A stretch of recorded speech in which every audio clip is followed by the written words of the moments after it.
Vote দেবার বা প্রবাস থেকে ভোট দিয়ে এবারে ভোট নিয়ে উত্তেজনা আপনি কেমন দেখছেন বা উত্তেজনা আছে কিনা? এটা তো আমাদের অস্থিমজ্জা রক্তজাত একটা প্রক্রিয়া। গত 15 বছর তো এই জাতি ভোট দিতেই পারেনি। ভোটের বাক্সই দেখেনি, ভোটের লাইনেও যেতে পারেনি। প্রবাসে বিভিন্ন জায়গায় বাহরাইন, ওমান এরকম কয়েকটা জায়গা থেকে ভিডিও আসছে যে এক বাসায় বা একজন ব্যক্তির কাছে অনেকগুলো ব্যালট পেপার চলে গেছে। অনেকে তো বলছে যে আসলে বিলেতেই নির্ধারণ হয়ে গেছে নির্বাচন হবে কিনা, এবং সেই সুবাদে তিনি দেশে এসেছেন। আওয়ামী লীগ প্রচারণা চালাচ্ছে নো ভোট নো ভোট। তারা বলছে যে ভোট বর্জন করবার কথা। মানে প্রবাসীদের একাংশ ভোট দেওয়ার জন্য উদ্গ্রীব, আরেকাংশ ভোট বয়কট করার জন্য উদ্গ্রীব, দুটোই আছে। এবং প্রধান উপদেষ্টা শুরুতেও মানে এনসিপি গঠনের আগেও বলেছেন যে তিনি উৎসাহ দিয়েছেন, পরামর্শ দিয়েছেন, তাদের পক্ষে প্রচারণা। আমরা আগে জানতাম আঙ্গুল ফুলে কলা গাছ হয়, এরা তো আঙ্গুল ফুল তাল গাছ হয়ে গেছে, পুরো তাল গাছ হয়ে গেছে এক একটা। ওই এলাকার সবচেয়ে ভাঙা বাড়িটা আমার, এখন দেখা যাচ্ছে সবচেয়ে ভালো বাড়িটা তার।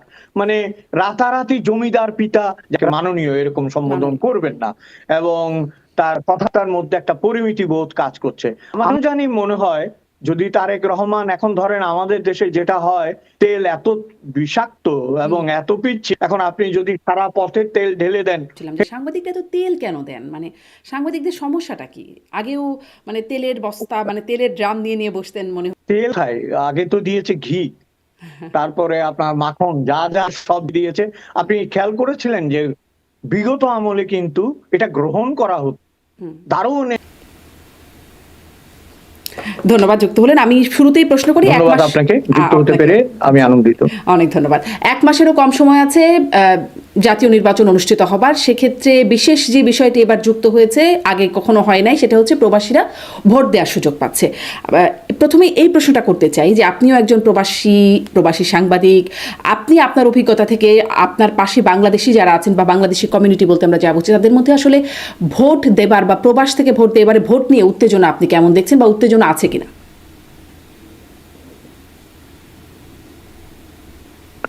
উত্তেজনা যে নেই সেটা আমি বলবো না, কিন্তু উত্তেজনার মূল কড়াইটা তো দেশে, সেজন্য আঁচটা টের পাওয়া যায়, কিন্তু আমরা উত্তেজনার কড়াইতে নিজেদেরকে ফেলতে পারি না। কিন্তু যেটা বলছিলেন আপনি, এই কথাটা মানতেই হবে যে যত রকম ভাবে আমরা বিগত সরকারের নিন্দা বা প্রশংসা করি, তারা এই কাজটি করবেন বলে করতে পারেননি বা করেননি। কিন্তু এবার যেটা দেখলাম যে আপনার রেজিস্ট্রেশন প্রক্রিয়া সমস্ত কিছুই ঠিক আছে, ধরেন একটা উদ্বেগ উত্তেজনা তো বাঙালিদের মধ্যে থাকেই, এবং আপনিও অনেকদিন ধরে হয়তো প্রবাসে আছেন, জানেন যে বাঙালিরা প্রবাসে দুটো জিনিস খুব ভালোভাবেই নিয়ে আসে দেশ থেকে। একটা হচ্ছে তার সংস্কৃতি ধর্ম, আর একটা হচ্ছে তার রাজনীতি।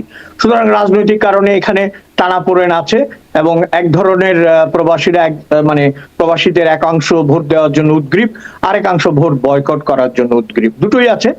আর কিন্তু প্রশ্ন হচ্ছে, আমি রেজিস্ট্রেশন দেখলাম এবং প্রক্রিয়াগুলো দেখলাম, একেবারে শেষ পয়েন্টটা হচ্ছে এই ভোট সবগুলো যাবে বাংলাদেশে, তারপর গণনা হবে সেখানে।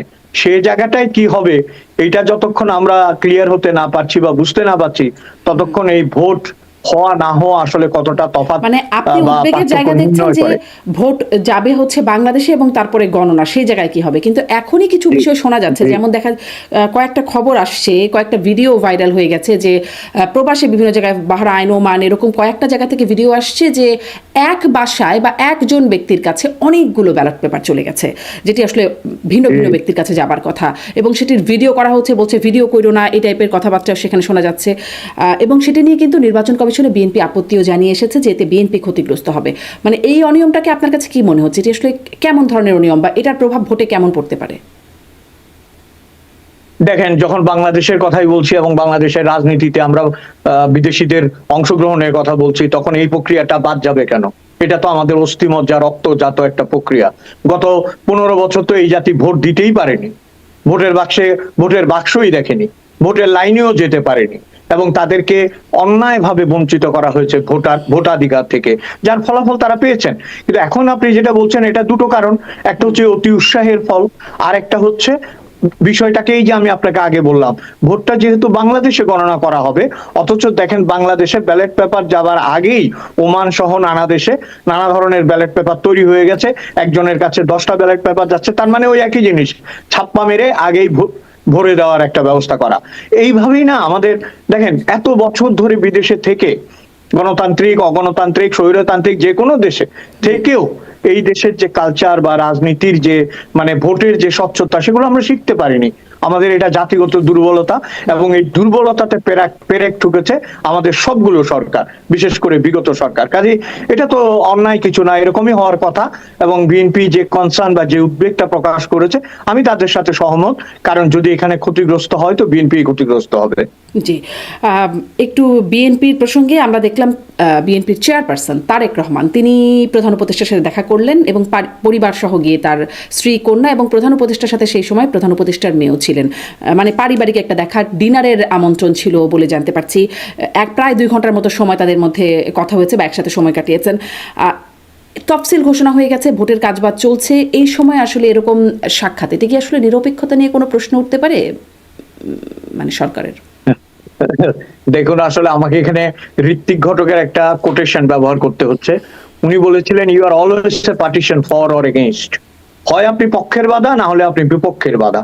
আমি এই সৌজন্য সাক্ষাতে আসলে কোনো ধরনের রাজনীতি কি আছে আমি জানি না, কিন্তু আমার মনে হয় এই ধরনের সৌজন্য সাক্ষাৎ অস্বাভাবিক কিছু। উনি যখন লন্ডনে ছিলেন তখন প্রধান উপদেষ্টা গিয়ে উনার সাথে দেখা করেছেন, সেটাও আমরা দেখেছি। আবার এখানে দেখতে গেছেন তার পরিবার নিয়ে পারিবারিক ভাবে করেছে। এখন আপনি নিরপেক্ষতার যদি কথা বলেন, তাহলে নিশ্চয়ই উনি প্রধান উপদেষ্টা তো নির্বাচন করবেন না, তিনি তো কোনো দলের নন। তার সাথে দেখা করলে সেখানে নিরপেক্ষতা ভঙ্গের একটাই জায়গা থাকতে পারে, সেটা হচ্ছে প্রভাবিত করা বা প্রভাবিত হওয়া। এখন প্রভাবিত করা এবং প্রভাবিত হওয়া যে হয় নাই, সেটা আমি আপনি নিশ্চিত হলাম কিভাবে? লন্ডন অনেকে তো বলছে যে আসলে বিলেতেই নির্ধারণ হয়ে গেছে নির্বাচন হবে কিনা, এবং সেই সুবাদে তিনি দেশে এসেছেন। এইটা ধরেন একটা কাটি সাক্ষাৎকার জন্য আগের ঘটনাটাকে কি আমরা বাদ দিয়ে দিতে পারি? হয়তো সেরকম কোনো সমঝোতা থাকতেও পারে। আর বাংলাদেশের রাজনৈতিক প্রেক্ষাপটে সেই ধরনের একটা সমঝোতা বা আলোচনা ছাড়া বিলেত থেকে এসে কেউ কি তোপের মুখে পড়তে চাইবে? আমার তো মনে হয় না। সেই জায়গায় এই সৌজন্য সাক্ষাৎকার নির্বাচনের আগে পর্যন্ত আমরা একটু নির্দোষভাবেই দেখি না কেন? আচ্ছা, আপনি নির্দোষভাবে এটিকে দেখছেন। কদিন আগে আবার উচ্চশিক্ষা বিষয়ে একটা সেমিনারে প্রধান উপদেষ্টা বলছিলেন এনসিপির নেতাদের বিষয়ে, যে তরুণ ছাত্রনেতারা দল গঠন করেছেন, আমি নিশ্চিত তাদের অনেকেই নির্বাচিত হবেন, তাদের নির্বাচিত হয়ে শিক্ষামন্ত্রীও হবেন, এবং তাদেরকে সেই আয়োজনে আমন্ত্রণ জানানোর জন্য বলছিলেন, এইরকম একটা বিষয়। এবং প্রধান উপদেষ্টা শুরুতেও মানে এনসিপি গঠনের আগেও বলেছেন যে তিনি উৎসাহ দিয়েছেন, পরামর্শ দিয়েছেন, তাদের পক্ষে প্রচারণা মানে বলেছেন যে তারা কত ভালো, তাদের মধ্যে কোনো দুর্নীতি নাই, ইত্যাদি ইত্যাদি নানান রকম কথা তিনি তখনও বলেছিলেন। এখানে কি আপনি কোনো পক্ষপাতিত্ব দেখেন, নাকি এটাকেও আসলে আপনি মানে সহজভাবেই দেখতে চাইবেন? না, এটা আমি দোষ নয়, এখানে আমি অপক্ষপাতিত্ব নয়, এখানে আমি এক চোখা দেখতে পাচ্ছি। কারণ প্রকৃষ্ট একটা উদাহরণ হচ্ছে আসিফ মোহাম্মদ সজীব ভুঁইয়া, বোধহয় তার পুরো নাম। আপনি দেখেন, পকেটে টাকা ছিল না, ভাত খেতে পারেনি, এই সমস্ত কথা বলেছে না। এখন প্রাডো গাড়িতে চড়ছে। প্রাডো গাড়ি চড়া, ধরেন আমরা যারা বিদেশে বহু বছর ধরে বসবাস করছি, পরিশ্রম করে অর্থ উপার্জন করছি, আমাদের কষ্ট হবে বা আমরা কিনতেও পারছি না এরকম গাড়ি। কিন্তু বাংলাদেশে হঠাৎ করে নাই রিক্সা থেকে প্রাডো গাড়িতে চলে যাওয়া, এটা সততার লক্ষণ? আর আমি আরো একটু বলতে চাই আপনাকে, শুধু এ নয়, ওদের সাথে যারা ছিল তারা আমরা আগে জানতাম আঙ্গুল ফুলে কলা গাছ হয়, এরা তো আঙ্গুল ফুল তাল গাছ হয়ে গেছে, পুরো তাল গাছ হয়ে গেছে, এক একটা বট গাছ হয়ে গেছে। আপনি দেখেন যে প্রথমে বলেছে আমাদের বাড়ি নাই, ঘর নাই, ওই এলাকা সবচেয়ে ভাঙা বাড়িটা আমার, এখন দেখা যাচ্ছে সবচেয়ে ভালো বাড়িটা তার।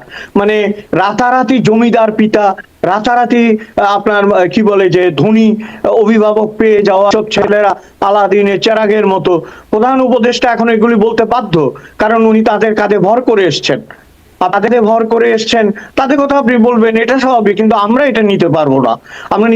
এই কারণে আমরা বিগত পাচার, অর্থ পাচার এবং যারা ফুলে ফেপে ধনী হয়েছিলেন তাদের বিরুদ্ধে যেমন বলেছি, এখনো আমরা বলছি যে এনসিপির এই ছেলেগুলো শিক্ষামন্ত্রী হবে, এই কথাটা আমার কাছে মহা হাস্যকর মনে হয়েছে।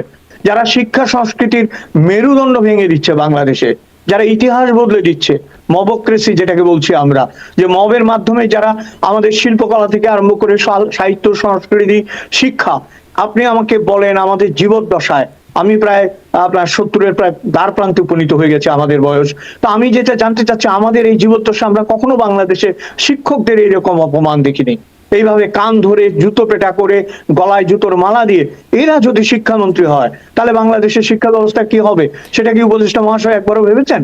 খুবই নিন্দনীয় একটা বিষয় আপনি বলছিলেন শিক্ষকদের, মানে আমারও শিক্ষকতা করবার সুযোগ হয়েছে, জায়গাটা আসলে খুব বিশেষ একটা জায়গা বলে আমিও বোধ করি, কিন্তু শিক্ষকদের এত দলীয় মানে ভাবে থাকা, এটাও কি মানে আপনার দীর্ঘ জীবনে আপনি বলছিলেন যে অভিজ্ঞতার জীবন, সেখানে আপনি দেখেছেন যে এত দলীয় বা দলকানা শিক্ষক গোষ্ঠী হয়ে যায়? দেখুন, দল কানার জন্য আপনি অন্য ধরনের শাস্তি তাকে দিতেই পারেন, নিশ্চয়ই। তাকে বহিষ্কার করতে পারেন, তাকে কি বলে চাকরি থেকে খেদিয়ে দিতে পারেন, তার গ্র্যাচুইটি বেনিফিট বন্ধ করে দিতে পারেন, এমনকি তাকে আইনেরও মুখোমুখি করতে পারেন, কিন্তু আপনি তার গায়ে হাত তুলতে পারেন না। আপনি তার গায়ে কিছুতেই হাত তুলতে পারেন না, এবং আপনি তাকে গিয়ে চেয়ার থেকে টেনে তুলে নিতে পারেন না।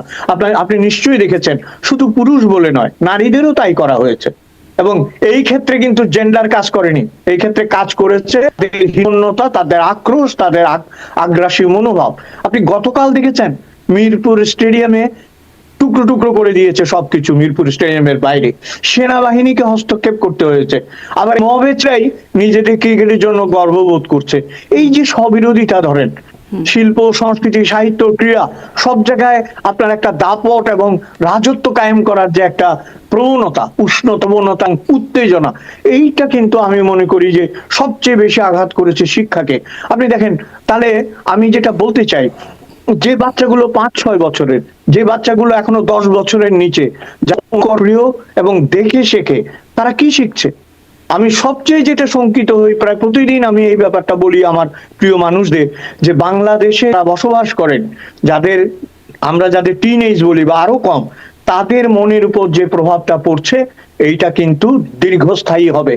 আপনারা আমেরিকা থাকবেন, নোবেল, আপনাদের পরিবার থাকবে বাইরে, সব রাজনীতিবিদদের, কিন্তু দেশের এই হতভাগ্য মানুষগুলো যাদের ছেলেমেয়েরা সেখানে বড় হচ্ছে, তারা একটা আতঙ্ক, একটা আতঙ্কিত জনপদের ভেতর বড় হচ্ছে, যেখানে তারা শিখছে টিচারকে জুতো পেটা করা যায়। এটা কিভাবে মানবো? জি, জনাব অজয় দাশগুপ্ত, আপনি বলছিলেন যে আসিফ মাহমুদ বা এনসিপিতে তারা যেভাবে আঙ্গুল ফুলে কলা গাছ থেকে তাল গাছ বট গাছ হয়ে যাচ্ছেন, কিন্তু তাদের বিরুদ্ধে দুদকে কোনো ব্যবস্থার বিষয় আমরা দেখছি না। কিন্তু দুদককে সম্প্রতি দেখলাম আনিস আলমগীর, সাংবাদিক আনিস আলমগীর, তার বিরুদ্ধে দুদক আবার নতুন করে মামলা করেছে। এমনিতেই তিনি সন্ত্রাস দমন আইনে ইতোমধ্যেই কারাগারে আছেন, তার নামে মামলা হয়েছে, রিমান্ডেও ছিলেন, এখন কারাগারে আছেন। আপনি আসলে এই বিষয়টাকে কিভাবে দেখছেন? আমি সম্ভবত আপনার এখানে জয় মামুনের একটা সাক্ষাৎকার শুনেছিলাম, আমাদের সাংবাদিক বন্ধু, তিনি তার বিরুদ্ধে কেস দিয়েছিলেন, তিনি নিজেই জানেন না এই কেসটা কেন হয়েছে এবং তার নাম কে দিয়েছে এবং কারা এটা তাকে দিয়ে করিয়েছে, পরিষ্কার বলেছিলেন। তো এই ধরনের একটা বিষয় দেখেন, আনিস আলমগীর কথা বলতে চেয়েছিল, কথা বলেছিল কিছু, এরকম কথা তো সবাই বলছে। ওই যে আপনার একটা আছে 70-75 সালে খুব জনপ্রিয় ছিল, যে ধরা না যাবে না যাবে না, রক্ত দিলাম এমন স্বাধীনতা। এরকমই তো দেখছি আমি, একটা মানুষ কথা বলেছে, যখন তাকে যে ঘটনায় তাকে হয়েছে সেই দিন তো তিনি সেখানে ছিলেনই না। এবং আপনি একটু যদি গভীরভাবে দেখারও দরকার নেই, একটু করে দিয়ে বুঝবেন যে এই ঘটনাটা বানোয়াট, এবং তাকে একটার পর একটা কেস দিয়ে পর্যুদস্ত করা হয়েছে। এটার আমার মনে হয় দুটো উদ্দেশ্য থাকতে পারে। একটা উদ্দেশ্য থাকতে পারে না, আছে দুটো উদ্দেশ্য। প্রথম উদ্দেশ্য বন্ধ করে দেওয়া দেশের ভেতরে, এবং আরেকটা হচ্ছে যারাই মুখ খুলবে তাদেরকে এইভাবে শাস্তির মুখে। এবং আমি বলবো যে এই যে সাংবাদিকতা এবং সাংবাদিকের প্রতি যে এই ধরনের অনাচার, কিন্তু আপনি দেখুন সমস্ত সাংবাদিক এবং সংবাদ মহল নিশ্চুপ হয়ে আছে, মিনমিন করে প্রতিবাদ করছে। এটার পেছনে কিন্তু আমাদের বিগত সরকারের কথা আবার চলে আসবে এখানে। তারা এমন একটা প্রক্রিয়া চালু করেছিল, তখন কথা বলতে হতো ভয়ে এবং একটা মুখের আড়াল, আর এখন আপনি কথা বলতেই পাচ্ছেন না। এটাই হচ্ছে তফাৎ। জি, কিন্তু আমাদের আইন উপদেষ্টা বলছেন এখন সবার বাক স্বাধীনতা আছে, সরকারেরই নাই, মানে এই প্রসঙ্গে মনে হলো তাই একটু বললাম। আমি দেখছিলাম যে জনাব তারেক রহমান সাংবাদিকদের সাথে শুভেচ্ছা বিনিময়, মত বিনিময় করছেন। সেখানে সাংবাদিক মাহমুদুর রহমান তাকে বলছেন যে শেখ হাসিনার আমলে যে সাংবাদিকরা নির্যাতিত হয়েছেন, কারাগারে গেছেন, তাদের একটা নাম বলছিলেন। এবং তারপরে আমরা দেখলাম নুরুল কবির, সাংবাদিক নুরুল কবির, তিনি বললেন এই সময়ে সাংবাদিকরা যারা কথা বলার কারণে বা ভিন্ন মতের কারণে নির্যাতিত হচ্ছেন, কারাগারে আছেন, তাদের বিষয়টিও তারেক রহমান তার প্রভাব, এখন যতটুকু প্রভাব আছে সেই থেকেই যতটুকু ন্যায় করতে পারেন বলে তিনি এই বিষয়টা উত্থাপন করলেন। আমলে নিয়েছেন বলে মনে হয় বিষয়টা? জনাব তারেক রহমান কি আমলে নিয়েছেন বলে মনে হয়? তারেক রহমান, জি, একটু আমি একটা কথা বলি,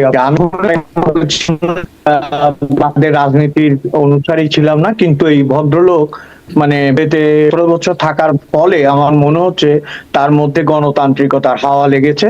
আপনি হয়তো খেয়াল করেছেন প্রেস কনফারেন্সে একজনকে মহামান্য বা মান্যবর এরকম একটা কিছু না বলতে সরাসরি বলে যাকে মাননীয় এরকম সম্বোধন করবেন না, এবং তার কথাটার মধ্যে একটা পরিমিতি বোধ কাজ করছে। আমার মনে হয়, আমি ব্যক্তিগতভাবে যেটা মনে করি, দেখেন, এটার জন্য আমি জানি আমি আক্রান্ত হব, নিন্দা হইব, কিন্তু এই কথাটা বলতেই হবে, ম্যানারের দিক থেকে বিএনপির নেতাগুলো আমাদের আওয়ামী লীগের নেতাদের থেকে অনেক বেশি এগিয়ে, এখনো এগিয়ে আছেন, কেউ কেউ বাদে। এইটার কারণ হতে পারে তারা, আমি মনে করি কি যে বিএনপির মধ্যে মুসলিম লীগের একটা মানে যে অংশটুকু ছিল তারা এসে বিএনপিতে দিয়েছিল, এবং খুব স্বাভাবিকভাবে কংগ্রেস এবং মুসলিম লীগ এলিট এবং এলিট মুসলমানদের দল ছিল। সেই কারণে আমি মনে করি বিএনপির মধ্যে এক ধরনের এলিটিজম আছে। তো আমি আশা করব যে, আমার জানি মনে হয় যদি তারেক রহমান, এখন ধরেন আমাদের দেশে যেটা হয়, তেল এত বিষাক্ত এবং এত পিচ্ছি, এখন আপনি যদি সারা পথে তেল ঢেলে দেন, হেঁটে যাওয়ার সময় কোনো এক জায়গা অস্বাভাবিক নয়। যদি সেটা থেকে তিনি মুক্ত থাকতে পারেন, হয়তো তিনি এই বিষয়ে মনোযোগ দেবেন, কারণ তাদের বিলেতের কিছু শিক্ষা, গণতন্ত্রের কিছু আভাস মধ্যে পরিলক্ষিত হয়েছে বলে মনে হচ্ছে। জি, কিন্তু আমি সেদিন আমার আরেকটা অনুষ্ঠানে সাংবাদিক মাসুদ কামাল ছিলেন, আমি জিজ্ঞাসা করছিলাম যে সাংবাদিকরা তো তেল কেন দেন, মানে সাংবাদিকদের সমস্যাটা কি? আগেও মানে তেলের বস্তা, মানে তেলের ড্রাম নিয়ে নিয়ে বসতেন মনে হতো, এখনো এরকম একটা তেল দেওয়ার জন্য খুব উদ্গ্রীব হয়ে থাকেন, কেন এত সাংবাদিকরা তেল দেন? তেল খায়, আগে তো দিয়েছে ঘি, তারপরে আপনার মাখন, যা যা সব দিয়েছে।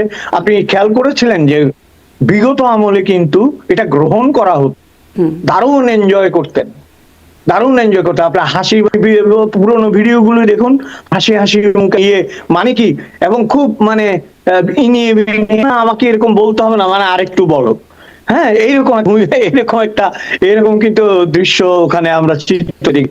আসলে কি হয় জানেন তো, মানে আপনার একটা বাথরুমে মানে লোকজন গেলে শুধু গান করে, তো গৃহীতা বলছে একদিন যে আপনারা এরকম কেন, আপনারা বাথরুমে গিয়ে গান করবেন? তো বলে যে আমি কিন্তু করি। তাই নাকি? ওই বাসায় ওই ভদ্রলোকে বেড়াতে গেছে একদিন, তো উনি বাড়ি জোরে গান করছে, তো বলছে আপনি কেন গান করলেন? বলে আমি কি জানতাম যে এই বাথরুম নেই? বুঝতে পেরেছেন? এখন এমনই একটা জায়গা, যে ওখানে যাবে তাকেই তেল দিতে হবে, তেল না দিলে, এখানে ধরেন খুব ক্ষুদ্র ক্ষুদ্র বিষয় কাজ করেছে বলে আমার মনে হয়েছে। কেউ তেল দিয়েছেন নিজের পদবিটা ধরে রাখার জন্য, কেউ তেল দিয়েছেন অর্থকড়ির জন্য, কেউ তেল দিয়ে জমি পাওয়ার জন্য। আর এখন শুরু হয়েছে কি করে প্রমাণ যায় যে আমি আপনার পক্ষে ছিলাম এবং আমি আপনাকে আরো অনেক বেশি তেল দিতে পারি। আমার তো এই প্রতিযোগিতাটা শুরু হয়ে গেছে। জি, আমি সাংবাদিক আনিস আলমগীরের প্রসঙ্গটা বলছিলাম, এখন আজকেই একটু প্রথম আলোতে দেখছিলাম যে প্রফেসর আবুল বারাকাত, অর্থনীতিবিদ, অধ্যাপক, তিনি তাকে আদালতে তোলা হচ্ছে, আদালত থেকে নেওয়া হচ্ছে, তিনি জামিন পাচ্ছেন না, প্রায় 7 মাস হয়ে গেছে তিনি কারাগারে আছেন, এবং সেখানে মানে ওই রিপোর্টে বাবা মেয়ের একটা আবেগঘন অবস্থার বর্ণনা সেখানে করা হয়েছে, এবং তাকে হাত করা পরিয়ে তাকে প্রশ্ন করা হয়েছে। মানে একজন আইনজীবী প্রশ্ন করছিলেন যে তাকে জঙ্গিদের মতো করে নিয়ে যাওয়া হচ্ছে কেন, তখন আর এক মানে আইনজীবী, দুদকের আইনজীবী বলছেন যে তিনি প্রতারণা ও জালিয়াতির মাধ্যমে জনতা ব্যাংক থেকে 297,38,87,296 টাকা আত্মসাৎ করেছেন, যা সুদে আসলে আরও অনেক বড় অঙ্ক বলছেন। তো এই হচ্ছে তার বিরুদ্ধে অভিযোগ, তাকে এভাবে করে নিয়ে যাওয়া হচ্ছে, তার জামিন হচ্ছে না। এটাকে এইটি আসলে কেমন ইঙ্গিত দেয়? এটি কি আসলে স্বাভাবিক হবার কথা? আচ্ছা দেখুন, আবুল বারাত সম্পর্কে পজিটিভ কিছু ধারণা আছে। তিনি একজন কৃষক ছিলেন, মানে অর্থনীতির বিষয়ে, এবং তার সাথে আমার একটা মঞ্চে কথা বলা হয়েছিল। ভালো বলেন, তথ্য ভিত্তিক কথা বলেন। এবং আরেকটা বিষয় হচ্ছে, এখানে আপনি যেগুলো বলছেন এগুলো আসলে মূল কারণ নয়। এগুলো মূল কারণ হলে বাংলাদেশ থেকে রিজার্ভ উধাও হয়ে যাওয়ার যে ঘটনা ঘটেছিল, তাদের কাউকে আমরা 14 শিখের ওপারে দেখতাম। ওগুলো নিয়ে কোনো কথা হয় না, কিন্তু আবুল বারাকাতকে নিয়ে,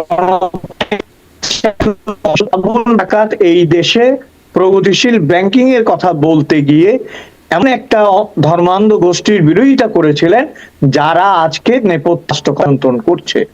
তারা শাহরিয়ার কবির এবং আবুল বারাকাতকে হাত করা নয়, পারলে পায়ে, কারণ তাদের স্বার্থে বিরুদ্ধে এই দুই বুদ্ধিজীবী এবং অর্থনীতিবিদ প্রবলভাবে লড়াই করেছিলেন, এবং এটাই হচ্ছে আবুল বারাকার সব বড় অপরাধ আমার বিবেচনায়।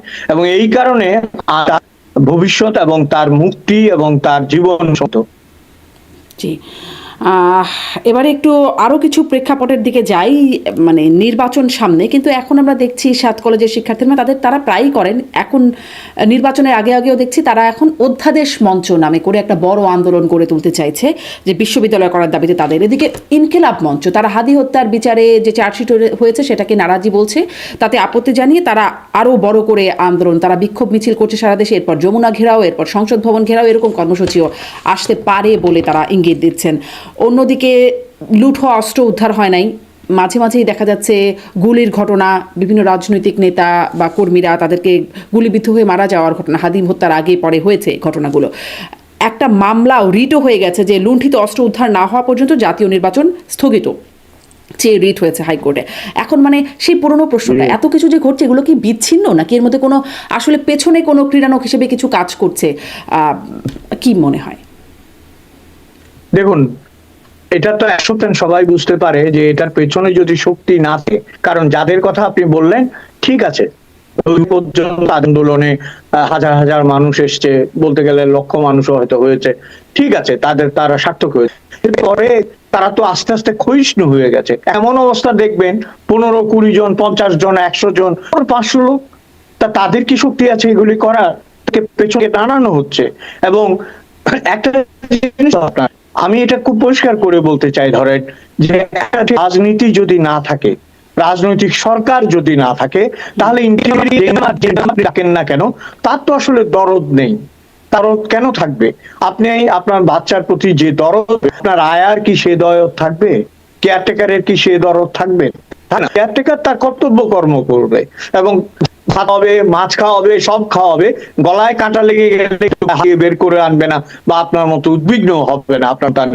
তো আমার মনে হয় যে এই জায়গাটাতে যারা এতে দিয়ে এগুলো করাচ্ছে তারা ঠিক পরিকল্পিত ভাবে কি করলে কি হয়। আমার মনে হচ্ছে একটা প্রেসার গ্রুপ বা যেটা আমরা বলছি যে এটাকে রাখা হচ্ছে যাতে আরো নির্বাচনের সময় হাতিয়ে নেওয়া যায়, কোয়ালিশন হাতিয়ে যায়, বিরোধী দল হাতিয়ে নেওয়া যেতে পারে, আসন হাতিয়ে নেওয়া যেতে পারে, ভয় লাগিয়ে অনেক কাজ করানো যেতে পারে।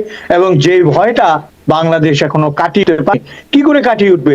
এই দেশে সবচেয়ে নিরাপত্তা বাহিনীর কাছের মানুষ, মানে আমাদের নিকট মানুষ, সেই পুলিশ হত্যারই কোনো বিচার হয়নি, পুলিশ হত্যা নিয়ে কোনো কথা হয় না।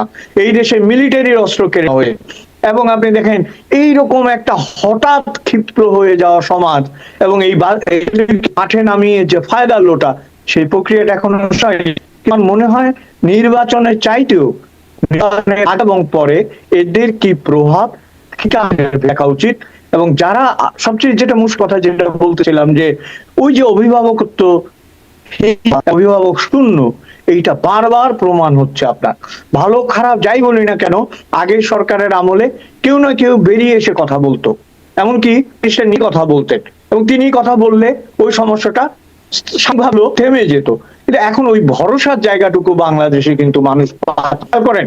মানুষ কিন্তু কে ক্ষমতা থেকে গেছে, কে ক্ষমতায় আসবে চেয়ে বেশি ক্ষিপ্ত হয়েছে যে তারা যা চেয়েছে তা পায়নি, তাদের শান্তি গেছে, তার স্থিরতা গেছে, তাদের উন্নয়ন গেছে, এমনকি তাদের আমেরিকার ভিসাও গেছে। মবের অত্যাচার সহ্য করা ছাড়া তাদের সামনে তো আর কিছু নাই। জি, মানে আমাদের প্রধান উপদেষ্টা বলেছিলেন, মানে আপনি বলছেন কি কি গেছে, প্রধান উপদেষ্টা তো বলেছিলেন দায়িত্ব নেবার পর যে বাংলাদেশ, সবাই বাংলাদেশ হতে চাইবে, বাংলাদেশ একটা প্রেরণা যোগাবে। কিন্তু আমরা সম্প্রতি দেখলাম নেপালের অন্তর্বর্তীকালীন সরকার প্রধান তিনি বলছেন, দুঃখিত, তিনি বলছেন যে বাংলাদেশ হতে দিতে চাই না, আমরা নেপালকে বাংলাদেশ হতে দিতে চান না। হ্যাঁ, যেখানে মানে আগে পাকিস্তানের পার্লামেন্টে বলা হতো বাংলাদেশ হয়ে দেখাও, আগে বাংলাদেশ হয়ে দেখায়, সেখানে এখন বলা হচ্ছে যে বাংলাদেশ হতে দিতে চায় না। এটা আসলে কি বার্তা? মানে অনেক কিছু নাই বলছেন, নতুন বন্দোবস্ত কি হলো সেটাও একটু শুনি। দেখেন, এটা যেটা বললে সুশীল আর কি যিনি বলেছেন এই কথাটা, আমি আমার একটা ফেসবুকে আমি লিখি, আমার মনে হয়েছে কি জানেন তো, নারী হচ্ছে মহিলা এবং আগেই টের পেয়ে গেছেন যে বাংলাদেশ কোন জায়গায় যাচ্ছে, করেছে যাই হোক আমি বাংলাদেশ হতে দিব না। এবং যে রেফারেন্সটা আপনি দিলেন পাকিস্তানের কথা, পাকিস্তানের বুদ্ধিজীবীরা, আমার এখনো মনে হয় পাকিস্তানের একেবারে আপ ক্লাস বুদ্ধিজীবীদের একটা আলোচনায় আমাদের দেশ নারীর উন্নয়ন নিয়ে ওরা আলাপ করতে করতে বলেছিল যে সুইজারল্যান্ডের জন্যই আমাদেরকে আগে বাংলাদেশ হতে দাও। এই জায়গাটা থেকে আমরা কোথায় নেমে এসেছি? আপনি বললেন যে দেখুন, ইদানিং একটা কথা, কথা তো সত্যি, যেসব দেশেই নোবেল শান্তি পুরস্কার গেছে সেসব দেশেই দেখা যাচ্ছে না কোনো ধরনের একটা অশান্তি তৈরি হয়েছে। এটা দুটো কারণ হতে পারে। এক ব্যক্তি যখন সমাজ জাতি ছাপিয়ে বড় হয়ে ওঠে সেটাও তো এক নায়ক, তাই না? এবং সেই ইমেজটা যখন সবকিছু চাইতে বড় হয়, শত্রু কিন্তু সবচেয়ে বড় শত্রু, তখন হয়তো তার ছায়া শত্রুই তাকে। এবং দুর্ভাগ্যজনক ভাবে আমরা নোবেল বিজয়ীর হাতে পড়ে শান্তি পরিবেশে অশান্তির সবচেয়ে খারাপ জায়গায় চলে এসেছি। এবং আপনি যে বললেন অনতিরও একটা চূড়ান্ত পর্যায়ে আমরা নেমেছি, যেখানে ভিসা বন্ধ, যেখানে নেপালের মতো দেশ, নেপাল এখনো আমাদের চাইতে বহু অংশে পিছিয়ে, অথচ নেপাল বলছে যে বাংলাদেশ হতে দেব না। এই যেটা আপনার হতাশার কথা, এই যে একটা আমাদের আসলে উত্তেজিত হওয়াটা কেউ হচ্ছে না কিন্তু, এবং দেখেন হতাশ হলেও বলতে পারছেন না।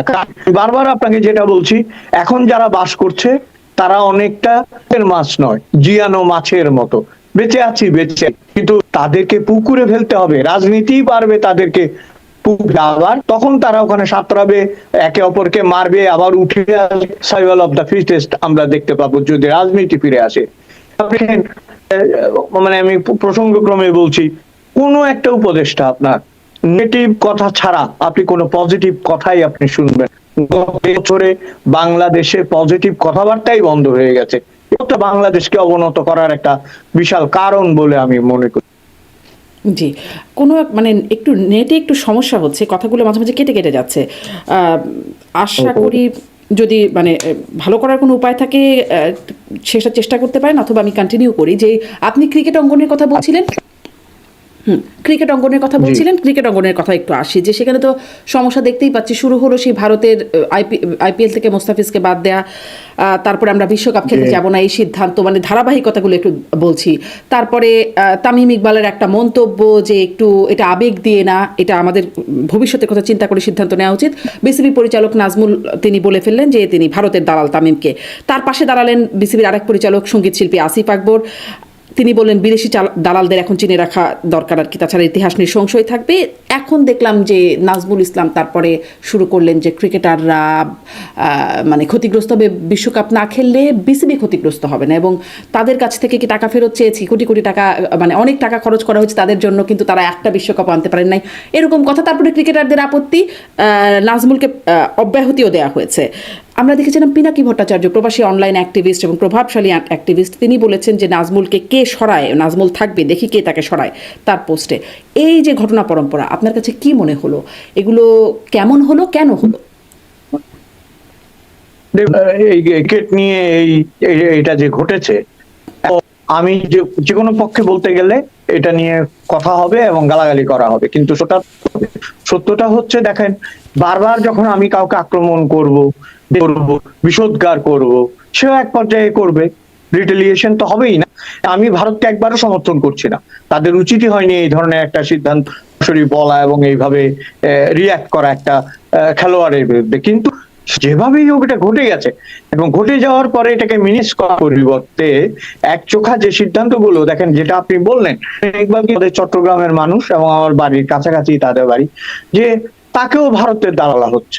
মানে আপনি ন্যায্য কথা বললেই ভারতের দালালে পরিণত যাচ্ছেন এই দেশে, আগেও হয়েছে, এখনো এইসব কথা বলা হচ্ছে। মুশকিল হচ্ছে যে পরিষ্কার ভাবে বলা হয়েছে যদি এটাতে আমরা অংশ না নিই এবং সমঝোতা না হয়, তাহলে হয়তো ছাড়া কেউই আমাদের সাথে ক্রিকেট খেলবে না।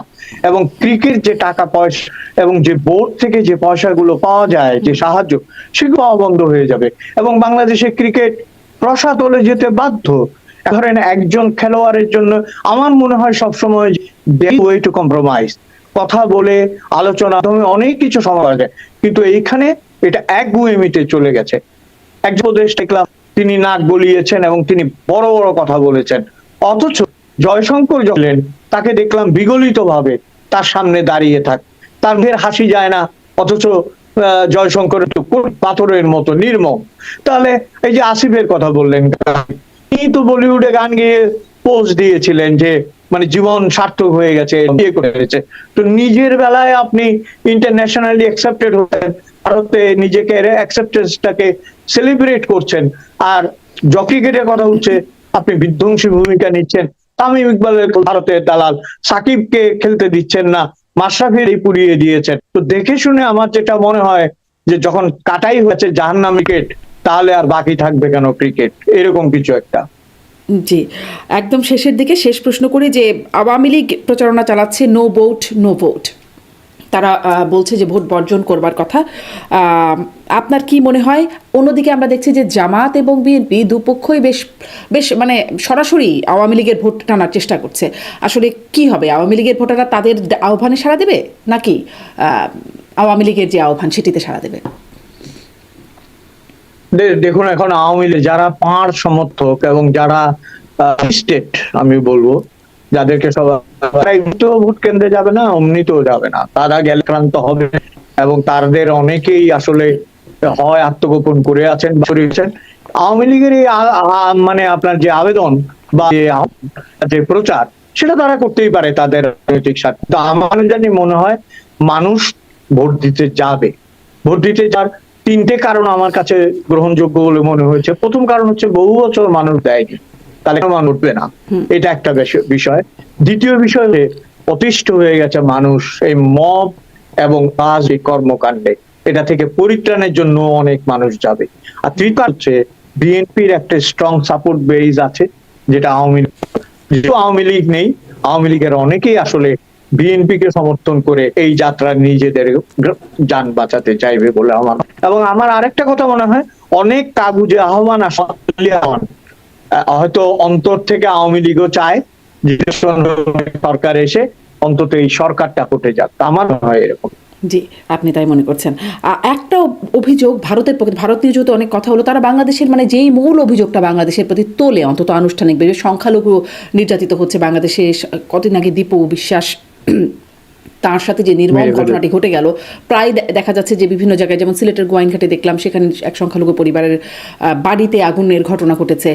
মানে আপনি কি আপনার নিজের অভিজ্ঞতা থেকে একটু বলবেন, আসলে ধরেন আপনার চেনা এরিয়া, পরিবার পরিজন, আত্মীয় স্বজন দেশে যারা আছে, তাদের কি বিশেষ কোনো কমপ্লেন আছে, নাকি বরাবর যেরকম থাকে সেরকমই? আসলে আমাদের দেশে তো আসলে একটু সমস্যাই থাকেন সবসময় কম বেশি, সেরকমই নাকি কোনো বিশেষ পরিস্থিতি?